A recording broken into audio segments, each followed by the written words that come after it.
Welcome everyone to my new series, Pagan Astrology. We are going to be diving into the scientific stuff of each planet that we go by. Today we are starting with Pluto, the ninth planet from the Sun.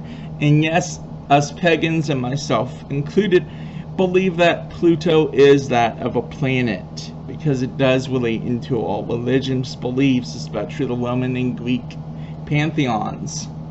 Anyhow, we will start out with a trip across Pluto.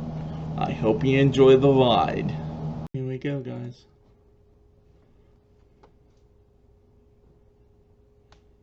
As we travel this deep planet, was known as the ninth planet from the Sun. It's a little beat up, but I love the footage here. It is from NASA, of course, from the New Horizons telescope that I said. As we enter this red region, I'm going to talk more about the heart of Pluto.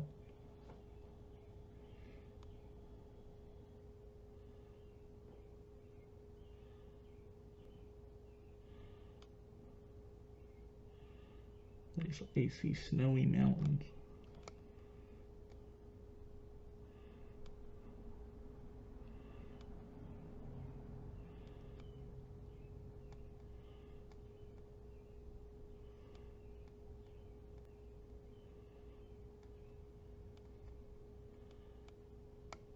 All snow up here.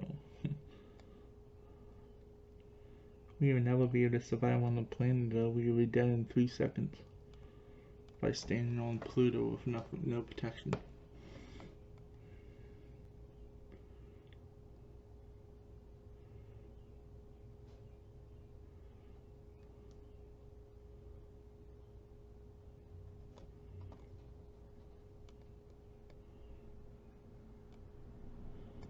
Well, it's been battered and beat up over the years by asteroids.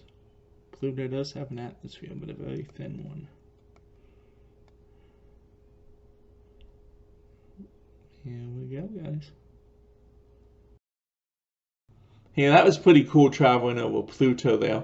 That images was caught by NASA as from the New Horizons satellite, which was actually launched on January of 2006. And that image we saw was it passing over on July 14th of 2015. Now, it took that satellite 9.5 years to even reach Pluto at a speed of 36,000 some miles an hour. Now, as we saw there, Pluto is a pretty cool planet. It was covered with snow and stuff, but that's why it's extremely cold there, because the temperature there is negative 387 degrees Fahrenheit and negative 232 degrees Celsius. It is 3.6 billion miles from the Sun, and it takes the Sun 5.5 hours to even reach Pluto. The radius of Pluto is 715 miles, which is why it is called some people as the dwarf planet. Like I said, it did have an atmosphere, but a very thin atmosphere, which is composed mostly of nitrogen, methane, and carbon monoxide. And if we were to try even to stand out there, say to even somehow get there, our bodies would die in 2 seconds. Like, we would pass out right away, or all the water in our body would basically freeze, our lungs, everything, like, so fast. Now, that's about it, the scientific part of it. It was founded in 1930 by this guy. I'm not even going to try to mess it up. His granddaughter, I think it was, which is this person, that girl, is the one that named it Pluto. There's another cool video I'm going to show right here, is actually the sound of Pluto. Now, people, yes, space is empty and it doesn't have anything for sound to bounce off of. And that's how we hear things. Sound bounces off the walls and stuff like that. But NASA uses plasma waves, which is kind of like picks off the radiation, or so, I'm not a scientist. But basically, this is the sound that Pluto makes.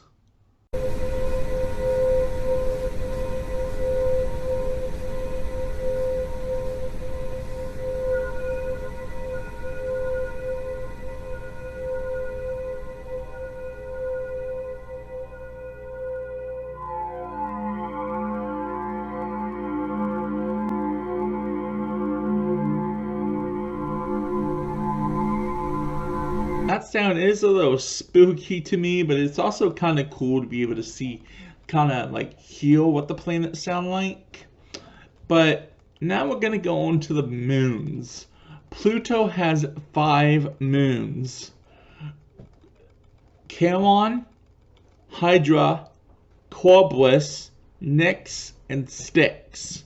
And each one is named after a god or demigod or something to do with the Greek gods.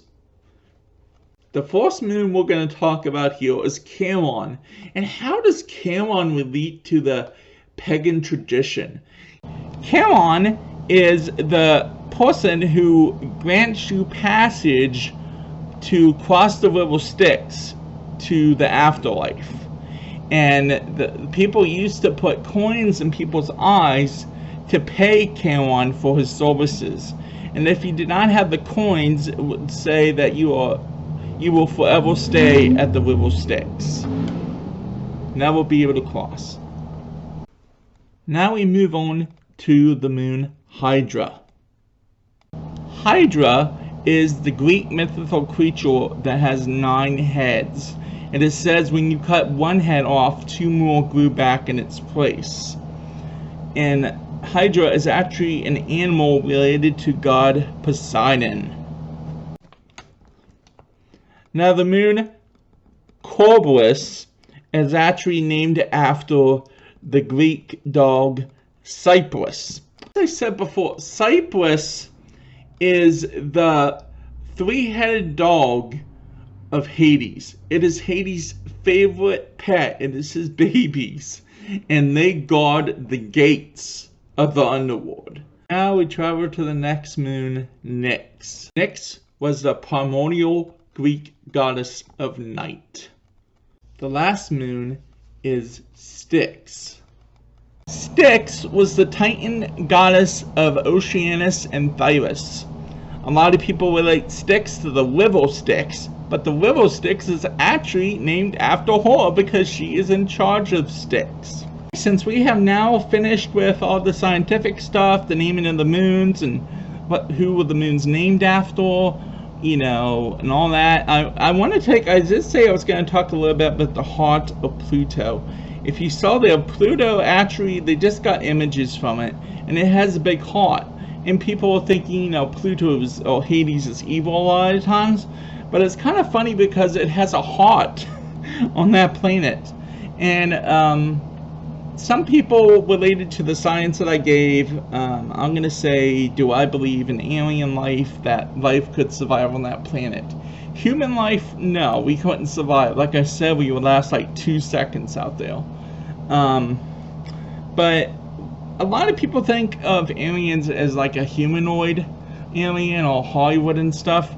But no, those aliens, I believe it. I mean, there's got to be other life out there instead of ours. And Pluto does have that of some like slushy water and stuff under it, which I believe alien life could survive in there. You know, just because we couldn't doesn't mean they couldn't. Is it intelligent life? Maybe not. Or is it? You know, we don't know. But for more of a scientific video, more in depth, I will list my favorite subscriber that does these videos about different planets and stuff below. I hope you did enjoy this new video of astrology, pagan astrology. And if it's a little bit too long, let me know. And remember, no one person knows it all. God bless.